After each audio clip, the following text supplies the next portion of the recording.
बिस्मिल्लाहिर्रहमानिर्रहीम, अस्सलाम वालेकुम। आप देख रहे हैं प्रोग्राम बयानिया। मैं हूं आपका मेज़बान उसामा तैयब। नाज़रीन, आज के प्रोग्राम में हम बात करेंगे हमजा शहबाज साहब का केस। कल जिस तरह से आपने देखा कि पूरी दुनिया ने तमाशा देखा, और आज इस केस ने उस वक्त नया रुख इख्तियार किया जब लाहौर हाई कोर्ट से रिलीफ मिल गया हमजा शहबाज साहब को, और नैब उनको गिरफ्तार किए बगैर आज भी वापस चली गई। छुट्टी वाले दिन इस तरह का रिलीफ मिलना, इसके ऊपर बहुत से सवाल उठाए जा रहे हैं।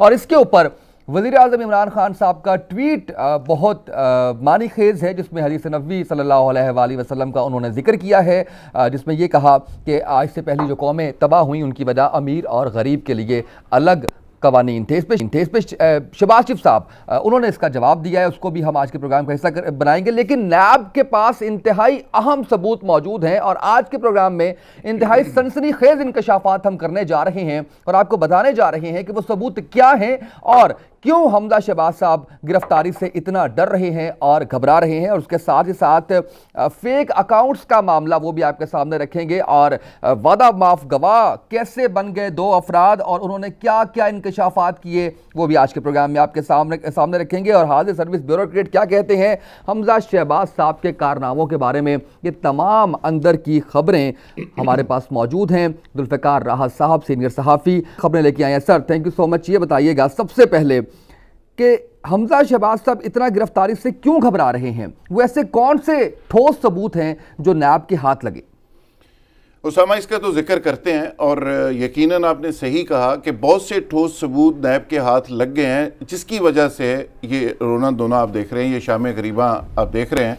यानी वर्कर्स को तरले मिन्नतें करके, उनको बिरयानियाँ खिला के, उनको कीमे वाले नान खिला के, उनको क्या कहते हैं वो मुर्गी का तो खैर इनका बिजनेस भी है। कितनी कॉस्ट आ गई मुर्गी का? तो 200 रुपया रेट दिया था, मुर्गियों का तो बिजनेस भी है। तो आज मुर्गियों के वो आपको पता ना, इतनी बड़ी बड़ी वो मुर्गियां जो है रोस्ट करके खिलाई जा रही थी वर्कर्स को। तो ये सारा कुछ मैनेज करके और ख़वातीन और वर्कर्स को डाल बना के और ख़ुद अंदर बैठ के, तो इसके पीछे कहानी सिर्फ एक है कि इतने सॉलिड सबूत नैब के पास मौजूद है, और नैब उस बुनियाद पे गिरफ्तार करने आई थी। और देखें, जब नवाज शरीफ साहब को रिलीफ मिला, शहबाज शरीफ साहब को रिलीफ मिला, और सूरत हाल चेंज हो गई। सब ने कहा कि शायद अब मुस्तकिल ये रिलीफ जो आर्जी मिला है ये मुस्तकिल शक्ल इख्तियार कर जाएगा, और उस वक्त भी हमने कहा कि ये आर्जी है, ये मुस्तकिल नहीं है।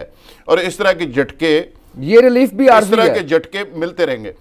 उसके बाद आपने ये रेड देखा, फिर दूसरा रेड देखा, रेड के अंदर नाकामी देखी, लाहौर हाई कोर्ट से एक रिलीफ देखा। ये रिलीफ भी मैं आर्जी इसलिए कह रहा हूँ कि हो सकता है कि हमजा साहब जब वहाँ पे जाएंगे तो वहाँ से गिरफ्तार हो जाए, ये हो सकता है। देखिए, हाई कोर्ट उस रिलीफ को आगे कंटिन्यू ना करे, उसकी बुनियादी वजह यह है कि नैब के पास बड़े अहम और हसास किस्म की दस्तावेज़ात मौजूद है, सबूत मौजूद है, एविडेंस हैं, डॉक्यूमेंट्स हैं। नैब जब वो डॉक्यूमेंट सामने रखेगी तो उसके बाद अदालत का मजीद रिलीफ देने के लिए जाहिर है मुश्किल हो सकता है। कब तक मेरे ख्याल है मंडे मुझे एंड लग रहा है। अच्छा, आपने बात की थी कि ये कौन से ऐसे सबूत, आपसे अगले उसमें पूछता हूं, लेकिन मुझे इमरान खान साहब के बारे में पूछना। उनका ट्वीट बड़ा अहम है, और मुल्क का वजीर आजम ये बात कर रहा है इंसाफ के बारे में, कानून के बारे में, अमीर और गरीब। एक तो आज मैं हिल गया जब ये बात मुझे पता चली कि नैब का जो इंटेलिजेंस विंग है उनकी इतला ये थी कि आज जो तमाशा सारा माल्टाउन के अंदर लगा, ये जो तमाशा था बेसिकली इसके पीछे कहानी ये थी कि यहाँ पे कोशिश ये की जा रही थी कि कोई ऐसा लड़ाई झगड़ा हो जो माजी के अंदर आपने माल्टाउन की एक सफाकाना कार्रवाई देखी थी, उस तरह की सूरत हाल को रिपीट किया जाए। यहाँ पे लड़ाई झगड़ा हो, खुदा न खास्ता कहीं से कोई ऐसा काम हो कि इस पर कोई वर्कर को नुकसान पहुंच जाए या किसी सरकारी एहलकार को नुकसान पहुंच जाए, और ये सारी जो सूरत हाल है वो डाइवर्ट हो जाए। नहीं, अपने वर्कर्स को खुद मरवाने की प्लानिंग की जा रही थी। ये इंटेलिजेंस जराए नैब के बताते हैं कि हमारे पास ये इतला थी, इसलिए हमने बहुत ज्यादा एग्रेशन नहीं दिखाया, हम सुकून के साथ गए। लेकिन सर, कल इनकी इंटेलिजेंस कहाँ थी? मेरा ख्याल है कल भी उनके पास ऐसी ही इतला थी कि वहां पे तैयारी के साथ बैठे हुए हैं। आप मुझे बताएं कि जब आप कहते हैं कि आप बहुत बड़े लीडर हैं, हम गिरफ्तारियों से नहीं डरते, तो फिर आप गिरफ्तार हो जाएं, आप सामने आए, फेस करें, आप कहें कि जी कौन से सबूत है मेरे खिलाफ, वो लाएं। तो वो तो कहते हैं मेरे साथ तो जो है वो अवाम सामने है, मेरे अवाम का समंदर है, मैं बड़ी इज्जत करता हूं इनकी, और लोग दीवार बन जाएंगे। बयान ये लाहौर के अंदर है, मॉडल टाउन के अंदर है, आपने देख लिया अवाम का जितना समुंदर आया, 400 लोग से 300 लोग। मैं हैरान इस बात पे हूँ कि आपका ये गढ़ है, यहाँ पे आपके 13 MNA और 26 MPs यानी 44-45 सीटों के साथ आप इसी शहर से इलेक्ट होते रहे हैं। आप 300-400 तो बता रहे हैं, लेकिन शेख रशीद साहब तो कोई उसमें थे तो 200-250 थे की बात कर रहे हैं, 100-200 थे। लेकिन वो डब्बे जो बिरयानी के डब्बे थे उनसे भी अंदाजा लगाया जा सकता है कि कितने डब्बे आए और कितने तकसीम हुए, वो भी मीडिया के सामने ही हुए। लेकिन मैं समझता हूं कि जितने MPs इनके इलेक्ट हुए हैं, हर MP अगर 50-50 बंदे ले आए तो फिर भी ये हजारों के अंदर लोग होते हैं। अगर इन्होंने इस तरह से अगर MP सारे आ जाते हैं, अगर इस तरह से एहतजाज करना होता तो उस टाइम करते, जब नवाज शरीफ साहब के वक्त में शहबाज शरीफ साहब को काफी ज्यादा तनकीद का निशाना बनाया गया कि आप मुझे बताएं कि नवाज शरीफ जो सबसे बड़ा पंजाब का लीडर है, लाहौर के अंदर जिनका बेस कैंप है, बेस लाहौर है, लाहौर उनका गढ़ है, लाहौर के अंदर अपने घर से चंद फरलांग के फासले पे जेल के अंदर वो बंद रहे।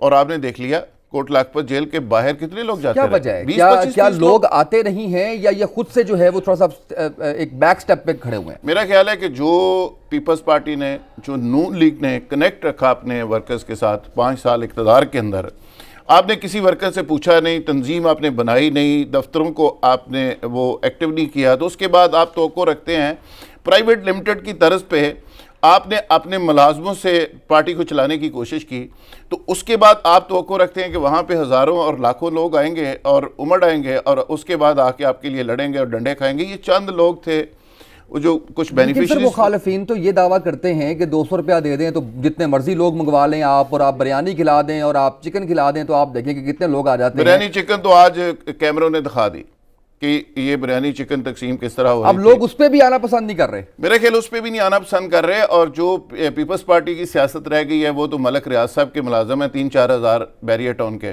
वो आ जाते हैं, गाड़ियाँ उनकी होती हैं।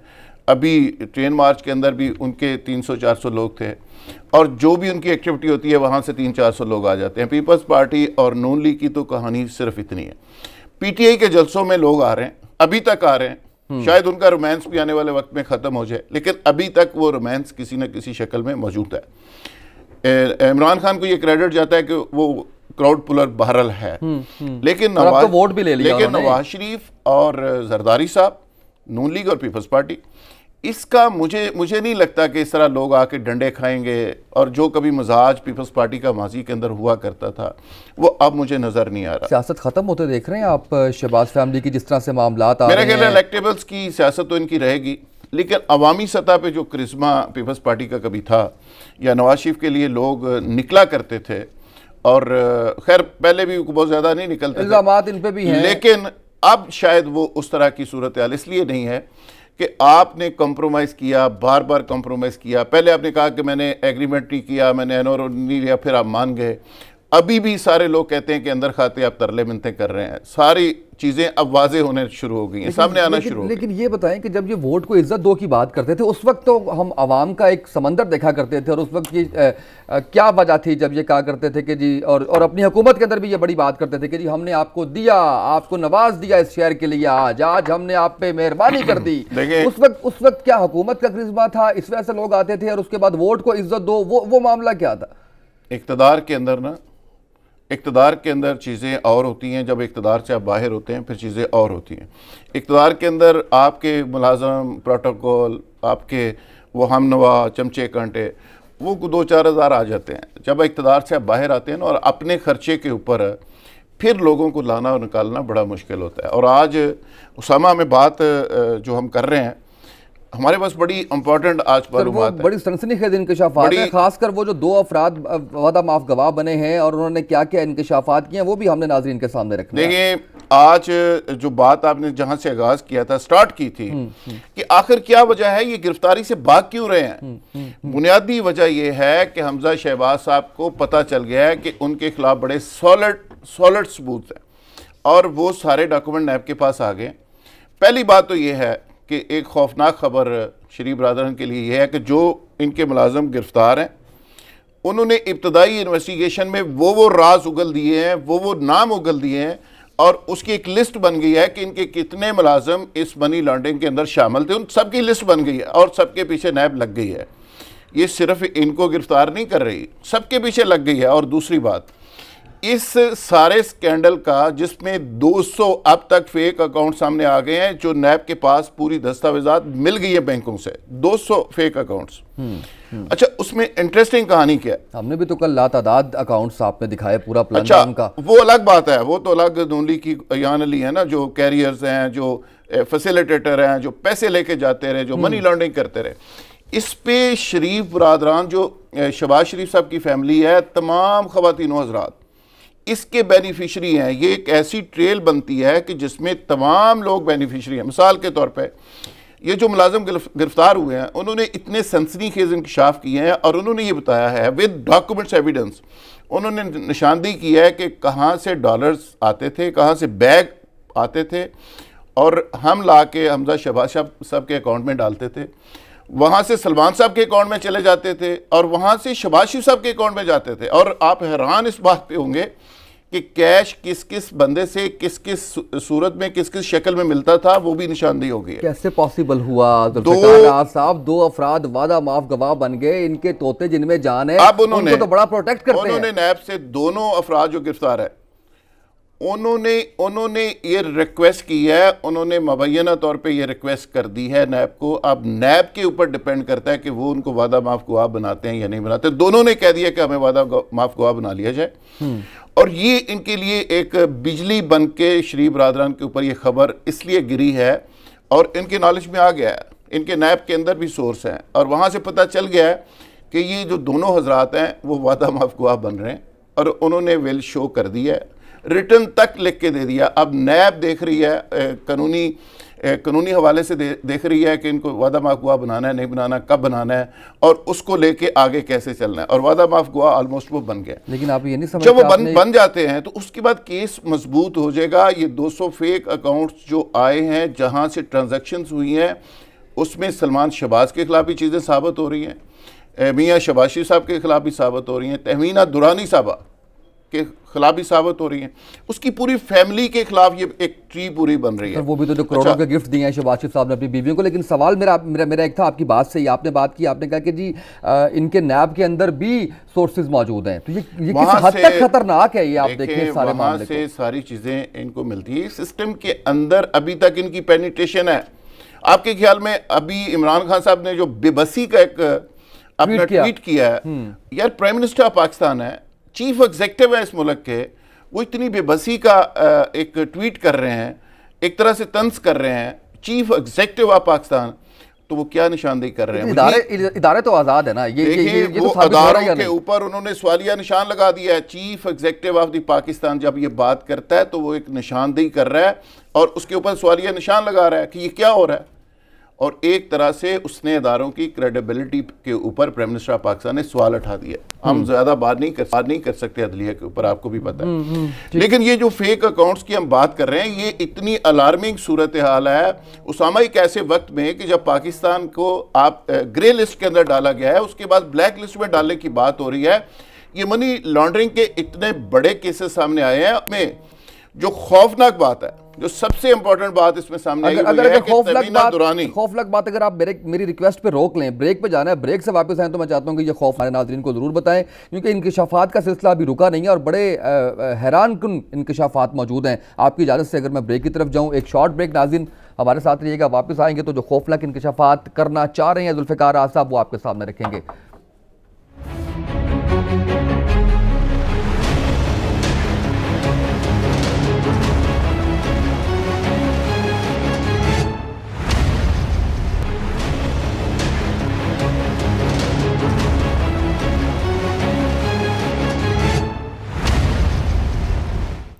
वेलकम बैक नाज़रीन। मुबैना तौर पर वादा माफ गवाहान, उनके इंकशाफात क्या हैं और उसके साथ साथ फेक अकाउंट्स किस तरह से उनको ऑपरेट किया जाता रहा, उसकी डिटेल क्या है, उस पर जिक्र करेंगे। लेकिन उससे पहले, ब्रेक पे जाने से पहले बात करें जुल्फ़िकार आज़ाद साहब, तहमीना दुरानी साहिबा का नाम लेके उन्होंने कहा कि काफ़ी खौफनाक इंकशाफात सामने आए हैं। सर वहीं से बात का सिलसिला शुरू कीजिएगा। ये जो फेक अकाउंट्स हैं, ये सिर्फ जरदारी साहब के फेक अकाउंट्स के अंदर से केक और फलानी चीज़ें और शॉपिंग्स और ये चीज़ें नहीं होती रही। यहाँ भी जो फेक अकाउंट्स हैं उसके अंदर से भी ऐसी चीज़ें खरीदी जाती रही हैं।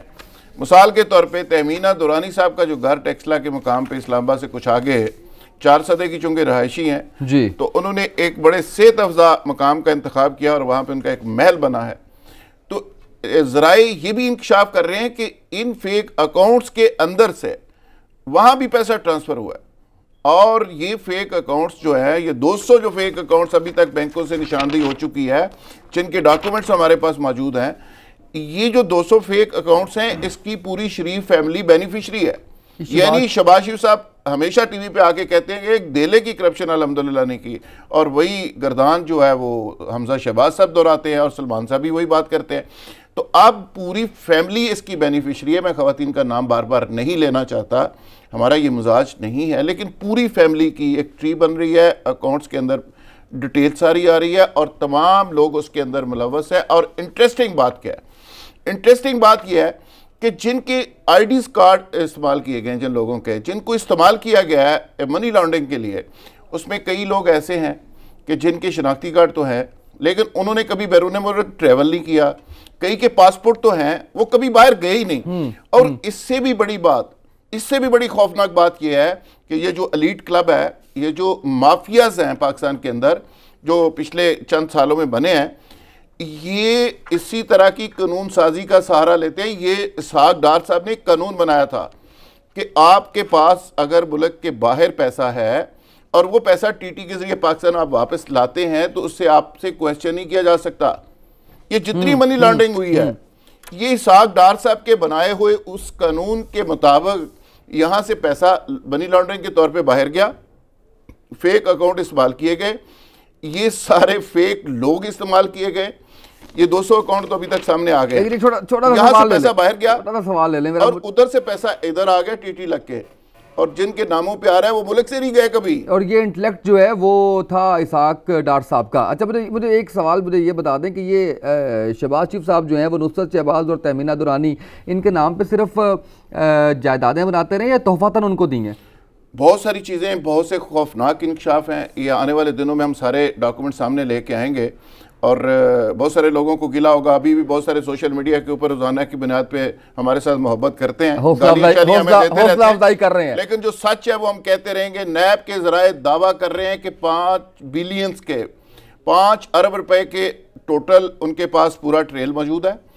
लेकिन टोटल जो मनी लॉन्ड्रिंग हुई है, जो डॉक्यूमेंट्स उनको मिल रहे हैं, अगले वीक तक मिल जाएंगे, उसमें 85 अरब रुपए से लेके 100 बिलियंस तक ये मनी लॉन्ड्रिंग उसमें ट्रेल मिल रही है। 200 अकाउंट्स इसमें फेक अकाउंट मिल चुके हैं। 2 हज़रात वो हैं जो वादा माफ गवाह बनने की ख्वाहिश का इजहार कर चुके हैं। अभी नैब ये सारा रिकॉर्ड लेके मंडे को ये हाई कोर्ट के अंदर जा रही है।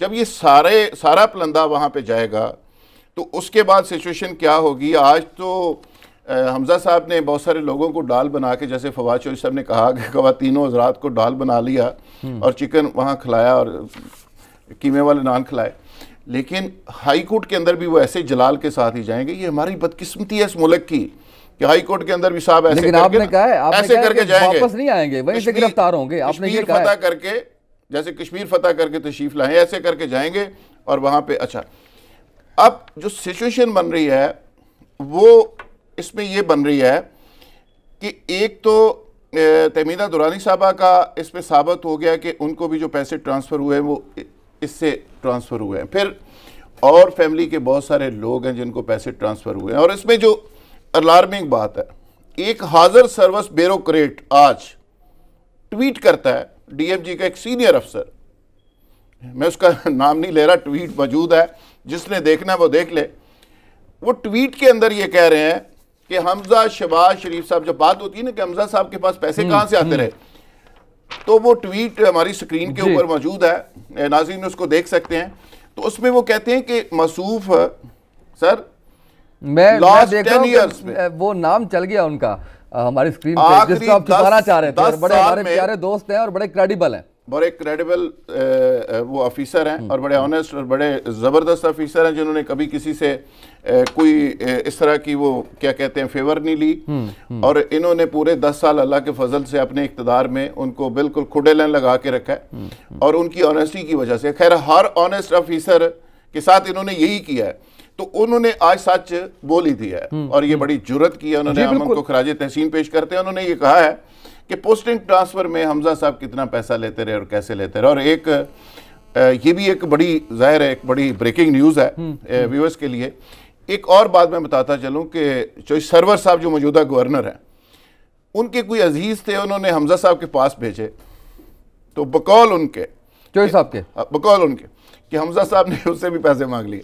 और उसके बाद वो कहते हैं कि मैंने जाके शहबाज शरीफ साहब को, जैसे होते हैं ना हमारी रवायत में, अलामा दिया, बड़ा गिला किया कि शिकायत लगाई दोस्तों मेरा बंदे नू तो जरा माफ कर दो। तो कहते हैं उन्होंने मुस्कुरा दिया और उन्होंने नहीं रोका, कोई उसके ऊपर एक्शन नहीं, कोई मसला नहीं, उनकी आशीर्वाद है ये नहीं। देखिए अब फिर और ये जोई सरवर साहब उस वक्त गवर्नर, जोई सरवर साहब कहते हैं बतौर गवर्नर मैंने जाके गिला किया, ओह माय गॉड, मैंने कहा ये मेरे बंदे को माफ कर दे, अल्लाह के लिए, खुदा के लिए माफ कर दे।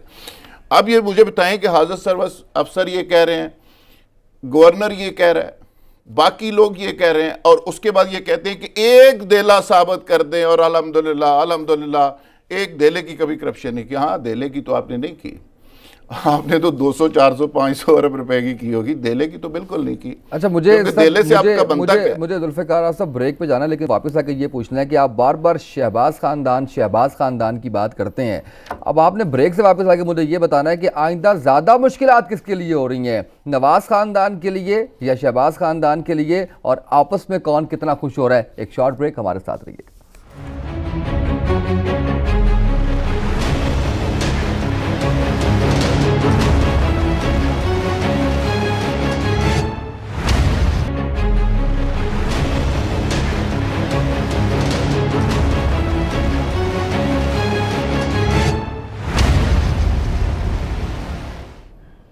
वेलकम बैक नाज़रीन। जुल्फ़िकार राहत साहब एक कंपैरिजन दे, किसकी सियासत पहले ख़त्म होती हुई महसूस होती है। शहबाज खानदान आज उनके सारे केसेस सामने हैं, और उससे पहले नवाज़ खानदान, उनकी चीज़ें सारी चल रही हैं, और ये तो लेटेस्ट चीज़ें हैं सारी की सारी। और जो आपने बात की कि हमने एक ढेले की करप्शन नहीं की, वो कितने ही अरब ढेले जो है वो सामने आ रहे हैं। एक तो आपको मुबारक हो, आपके जो प्रोग्राम की कल आपने जो ब्रेकिंग न्यूज़ दी है, जिसमें मनी लॉन्ड्रिंग की पूरी ट्रेल और पूरा नेटवर्क आपने ब्रेक किया कि नून लीग के कौन कौन से फैसिलिटेटर लाहौर एयरपोर्ट के ऊपर थे, नैब ने उसकी तफसील भी तलब कर ली है, रिकॉर्ड मंगवा लिया है, और वो सुना है कि उस ट्रेल को भी वो इन्वेस्टिगेशन का हिस्सा बना रहे हैं। राइट, जो कल हमने सारे डॉक्यूमेंट, आपके प्रोग्राम को भी उसका हिस्सा नैब बनाने जा रही है।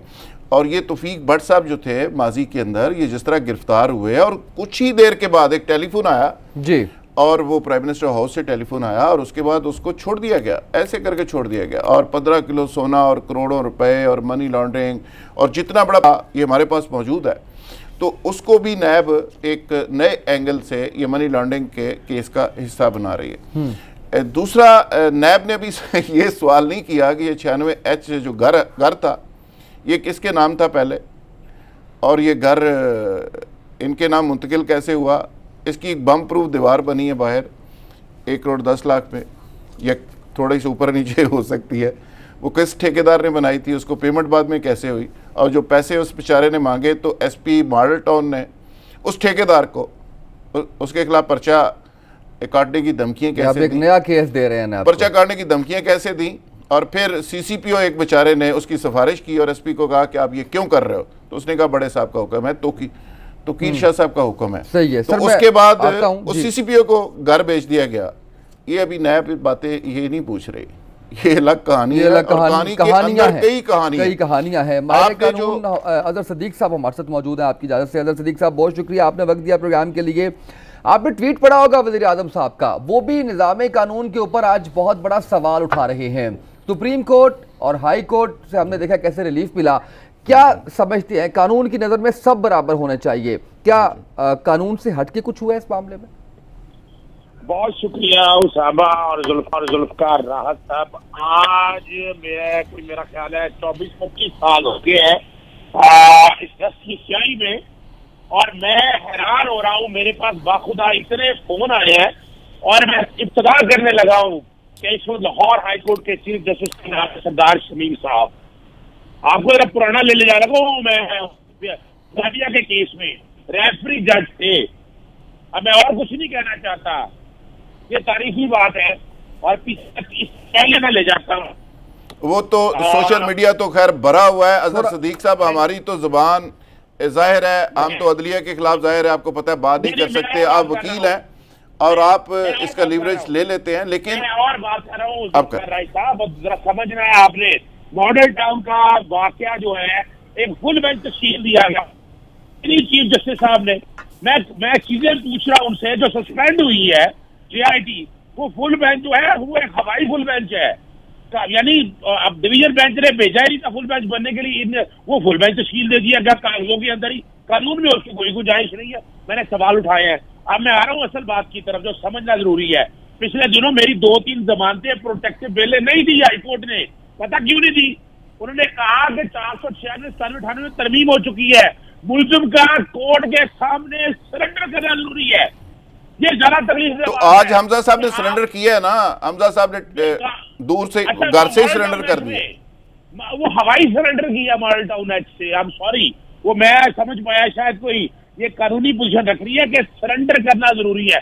दूसरा फिर अनप्रेसिडेंटेड बात है, डिवीजन बेंच का केस है, आज लाहौर हाई कोर्ट में छुट्टी है और डिवीजन बेंच तश्कील देना है, तो डिवीजन बेंच स्पेशल बेंच तश्कील दिया जा सकता था, तो लेकिन ये सिंगल जज के पास केस लग जाना, ये भी बहुत बड़ा सवालिया निशान है और आर्टिकल 25 की खिलाफ वर्जी है। ये सेक्शन 32 नैब ऑर्डिनेंस का है, जिसके तहत आपको जो है वो बेंच नॉट लेस देन 2 जजेस आपका होना। बिल्कुल, और प्रोटेक्टिव बेल भी डिवीजन बेंच ने सुनी। और सेक्शन 24 को एक और कानूनी पोजीशन आपके सामने रख दूं, सेक्शन 24 है, अरेस्ट का इख्तियार देता है नैब को, और नैब के अभी पिछले दिनों कुछ फैसले, मैं अभी केस का नाम दे देता हूँ, और नवाज शरीफ साहब के वकील मलिक अमजद परवेज मेरे साथ इकट्ठे थे उस केस के अंदर, हमाद अरशद ईडन वालों का, उसमें ऐसा ऑर्डर मौजूद था। नैब ने बाकायदा उन्हें अरेस्ट किया, रिमांड हुआ, जमानतें खारिज हुई। यानी ये वाला जो ऑर्डर है ये कानून से हट के है। अजहर सदीक साहब, जहां पे प्राइम मिनिस्टर ऑफ पाकिस्तान, जो चीफ एग्जीक्यूटिव है इस मुल्क के, वो आज एक हदीस का हवाला दे के अपनी बेबसी का इजहार कर रहे हैं कि अमीर के लिए कानून और होता है, गरीब के लिए और होता है, और वो माशरे कायम नहीं रहते। तो क्या प्राइम मिनिस्टर साहब को हमने इसलिए मुंतखब किया था कि वो इस तरह की हदीसें सुनाएं? ओ भाई, आपने तो ये निज़ाम को ठीक करना है, जहां पे प्रॉब्लम है, जहां पे आपको चीजें गलत नजर आती हैं, उसको ठीक करें। देखिए आप जुल्फकार साहब, आप बात वजह फरमा रहे हैं। अब एक सवाल जो और तकलीफ से बात है ना, यानी जो फैसला उनकी फेवर में आ जाए, और वो देखिए बहाना क्या बनाते हैं। आज एक सोशल में ट्रेंड चल रहा है कि जस्टिस साकिब साहब हफ्ता और इतवार को कोटे लगा, और भाई कांग्रेस जारी होती थी, रोस्टर जारी होता था, केस फिक्स बाय कोर्ट होते थे, ये नहीं होता था रात के अंधेरों में केस फिक्स हो जाना। और ये इससे आगे चले आपने बात कर रही है यहाँ, ये अब मैं तकाजा करता हूँ चीफ जस्टिस पाकिस्तान साहब से कि ये वाले सारे मामले में ये अदलिया के ऊपर सवाल उठ रहे हैं, आर्टिकल 25 की खिलाफवर्जी हो रही है। आए रिकॉर्ड सारा अदालतों में मौजूद है कि इससे पहले प्रोटेक्टिव के लिए मुलजिम के पेश हुए बगैर कितनी दी है। अब ये सारा सवाल है, और ये सवालों के जवाब अब हर एक को चाहिए। हमें जो बात समझने वाली है वो बड़ा सिंपल सा हल है कि मरियम औरंगजेब साहबा को वक्त से पहले खबर कैसी हो गई, हमारे वकील पहुंच गए हैं, जमानत हो जानी है। वो तो जुल्फिकार राज साहब ने बताया है ना कि नैब के अंदर उनके अपने सोर्सेज मौजूद हैं जो उनको बार बार जो है वो बता रहे हैं। देखिए ये कोर्टों में तो नहीं मौजूद है, लैब में तो मौजूद है। चले मैं इससे ऊपर कुछ नहीं कह सकता। बड़े लोगों के सोर्सेज हर जगह मौजूद होते हैं। अजहर सदीक साहब, ये बड़े लोग जो होते हैं वो बड़े लोग होते हैं। आप और मैं उनका मुकाबला नहीं कर सकते भाई, वो बड़े लोग हैं। ये एलीट क्लब है इस मुल्क का। देखिए फिर वही बात है, तो आज भी गॉड फादर सिविल माफिया ठीक हो गया। जो लफ्ज इस्तेमाल हुआ था गॉड फादर और सिविलियन माफिया, यानी इसमें तो कोई डाउट नहीं रह गया ना कि किस तरह निजाम को हाईजैक किया हुआ है। अच्छा, मुझे शॉर्टली ये बताइएगा, जुल्फिकार राज साहब कह रहे हैं कि मंडे को जब केस लेके जाएगी नैब तो इनकी गिरफ्तारी सामने आ जाएगी सबकी, हमजा शहबाज साहब के, ऐसा होता नजर आ रहा है आपको? देखिए एक चीज और बड़ी बात है, मैं एक और चीज से बड़ा हैरान हूँ, warrant of arrest legally issue हो गए हैं। हमारे चीफ जस्टिस साहब या हमारी अदालतों ने देखा नहीं, अखबार में 2 दिन से वहां पर देखिए जरा रिलीज साइड में रखे भाई, वारंट ऑफ अरेस्ट पे एग्जीक्यूट कराने के लिए। ठीक है, मुझे जुल्फिकार मुझे ब्रेक पे जाना है, वापस आते हैं। आपका बहुत शुक्रिया, आपने वक्त दिया जुल्फिकार राज साहब। वापस आके मैंने आपने जो पॉइंट उठाया उसके ऊपर जाना है। एक शॉर्ट ब्रेक, नाज़रीन हमारे साथ रहिएगा।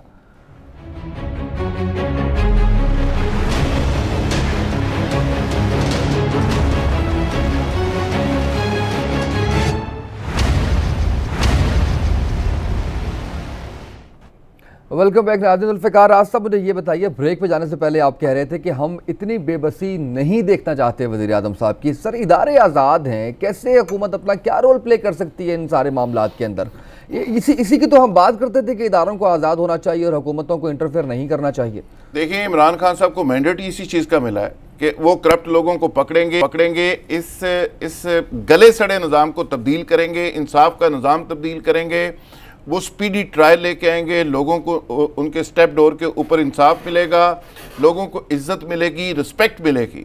और आज लोगों को इज्जत रिस्पेक्ट देने की बजाय, लोगों को इंसाफ देने की बजाय, मजलूमों को इंसाफ देने की बजाय, अगर प्राइम मिनिस्टर ये ट्वीट करके बेबसी का इजहार कर दे, ओ भाई ये ट्वीट तो आप और मेरे जैसे लोग बेचारे करते हैं, और आम लोगों को करना चाहिए कि यार ये इंसाफ का निज़ाम है और ये गरीब है और ये अमीर है। प्राइम मिनिस्टर ऑफ पाकिस्तान को तो एक्शन लेना चाहिए। एक्शन क्या है कि कहाँ पे इस्तेसाल हो रहा है, कहाँ पे ज्यादती हो रही है, कहाँ पे फेवरेटिज्म है, कहाँ पे टेपिज्म है, कहाँ पे क्या हो रहा है, खुदा के लिए। लेकिन आप ही तो कह रहे हैं इस सारी बात के अंदर, मैं हैरान इस बात पे हूँ। थोड़ा सा स्लो प्रोसेस है, लेकिन आप कह रहे हैं ना रिलीफ मिलने देंगे। ये गिरफ्तारी भी आप कह रहे हैं कि मंडे तक होपफुली की गिरफ्तारी भी हो जाएगी, तो प्रोसेस तो चल रहा है ना। लेकिन सवाल ये है कि आपने सारे सिस्टम को कंफ्यूज कर दिया है। यानी प्राइम मिनिस्टर ऑफ पाकिस्तान, मैं क्या बताऊं कि अंदर क्या खिचड़ी पक रही है, यही तो बता रहे हैं अंदर ये खिचड़ी पक रही है कि वो तो खुद इतने अपसेट हैं। मिसाल के तौर पे जब अब नवाज शरीफ को रिलीफ देके घर बैठा देते हैं, मरीम साहबा के ट्वीट बंद हो जाते हैं, मज़ामत मफामत में बदल जाती है, शहबाज शरीफ साहब को बाहर जाने की इजाज़त मिल जाती है, फिर आप कहते हैं कि 85 अरब से लेके 100 अरब तक की मनी लॉन्ड्रिंग हुई है और उसमें शहबाज शरीफ साहब भी मुलव्वस हैं, वो घर बैठे हुए हैं, ये नहीं एहतसाब भी अपनी मर्जी का, इलाज भी अपने अस्पताल के अंदर, तो फिर सिस्टम पूरा कंफ्यूज हो जाता है। तो टाइम तो फिर ब्यूरोक्रेसी सोचती है कि यार हम इस रजीम के साथ काम क्यों करें, यार ये हो सकता है कल को वापस आ जाए। तो फिर सारा सिस्टम एक तरह से आपने कंफ्यूज कर दिया, आपने तो ब्रेक खुद लगा दी। इस पे पीटीए की लीडरशिप पिट रही है और रो रही है कि खुदा के लिए इस डबल स्टैंडर्ड से, मकसमे से लोगों को, ब्यूरोक्रेसी को, सिस्टम को निकालें। यानी वो इस डुअल सोच के अंदर इसलिए ब्यूरोक्रेट हैं, वो समझते हैं कि जिस तरह इनको वीआईपी प्रोटोकॉल मिल रहा है, जिस तरह फैसिलिटेशन मिल रही है, जिस तरह मर्जी का इंसाफ मिल रहा है, मर्जी का रिलीफ मिल रहा है, तो हो सकता है कि कल को आ जाएं, फिर हम किधर जाएंगे। तो आज ये जो छापे वापे पड़े हैं ना सारे, उससे एक और मैसेज गया है। उससे मैसेज ये गया है कि इनको माफी शाफी कोई नहीं मिल रही, ये हल्की फुल्की मौसीकी चलती रहेगी। तो फिर ना परेशान करें आप अवाम। देख रहे हैं आपकी ये वाली बात, आप तो मायूस कुन आपने बात कर दी। इसके अंदर अवाम तो परेशान है। ये मायूसी मेरी नहीं है, ये पीटीआई की लीडरशिप की मायूसी है और ये दुरुस्त है। वो चाह रहे हैं कि एक ट्रैक के ऊपर सिस्टम को चलने दें, और ये बात मैं समझता हूँ कि उनको कहना नहीं चाहिए, उनको करना चाहिए। अच्छा, मुझे आखिरी सवाल मैं काफी देर से आपसे पूछना चाह रहा हूँ कि दोनों खानदानों का कंपैरिजन मुझे आपने देना है और आखिरी मिनट हमारा चल रहा है। फिर देखिए, कंपैरिजन बड़ा सिंपल है। नवाज शरीफ साहब को घर से वालदा मोहतरमा खास कर फोर्स कर रही हैं, चूँकि वालदैन की बच्चों से बड़ी मोहब्बत होती है कि पैसे वैसे दें और जान छुड़ाएं, आखिरी ज़िंदगी कोई मिशन, कोई लड़ाई, कोई झगड़ा, कोई एस्टेब्लिशमेंट से, कोई मुफाहमत, कोई वोट की इज्जत वगैरह छोड़े, ये कारोबार ज़िंदगी छोड़े, बड़ा कर लिया सारी ज़िंदगी। लेकिन इस पे मरीम साहबा नहीं मान रही। मरीम साहबा का ख्याल है कि नहीं, हमें और लड़ाई करनी चाहिए और हमें हमारा बड़ा मिशन है वगैरह वगैरह। कुछ आसानी हुई शहबाज खानदान की पकड़ की वजह से मरियम। इस पे शहबाज शरीफ साहब और नवाज शरीफ साहब का आज भी डिफरेंस है। लेकिन शहबाज शरीफ साहब जो चूरन बेच रहे हैं मफाहमत का, और नवाज शरीफ साहब आज भी मसनूई मफाहमत का, ये दोनों को मुस्तकिल रिलीफ नहीं मिलेगा, ये मैं ऑन रिकॉर्ड कह रहा हूं। लेकिन वक्ती तौर पे ये मौसीकी चलती रहेगी, दूसरा तीसरा अंदर, कभी बाहर, ये चलता रहेगा। बिल्कुल ठीक है, बहुत शुक्रिया आपका नाज़रीन। आज के प्रोग्राम से इतना ही, इजाज़त दीजिए, अल्लाह हाफ़िज़।